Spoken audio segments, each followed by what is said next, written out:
ಇದು 4 ಫುಟಿನ ಸಾಲು. ಈ ಜೂನ್ದಾಗ ಹಚ್ಚಿ ಈಗ ಮಾರ್ಚಿನಲ್ಲಿ ಕಡಿದು ಈಗ ಒಂದು ನೀರು ಹಾಸಿ ಇದಕ್ಕೆ ಉಳುಮೆ ಮಾಡ್ತಾಯಿದ್ದೀವಿ. ಈ ಟ್ಯಾಕ್ಟರ್ 20 HP ಟ್ಯಾಕ್ಟರ್ನಿಂದ ಉಳುಮೆ ಮಾಡಿದ್ದೀವಿ.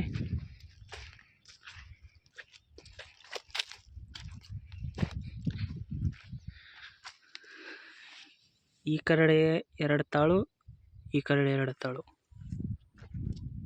4 ತಾಳು ಹಾಕೊಂಡು ಉಳುಮೆ ಮಾಡಿದ್ದೀವಿ.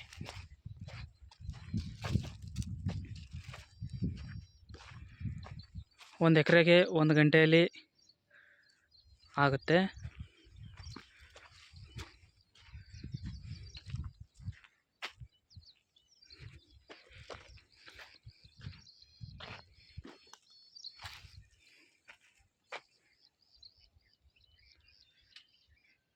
ಇನ್ನು ನೆಕ್ಸ್ಟ್ ವಿಡಿಯೋದಲ್ಲಿ ಮುಂದೆ ಇದಕ್ಕೆ ಏನು ಮಾಡ್ತೀವಿ ಅಂತ ನೆಕ್ಸ್ಟ್ ವಿಡಿಯೋದಲ್ಲಿ ಹಾಕ್ತೀನಿ.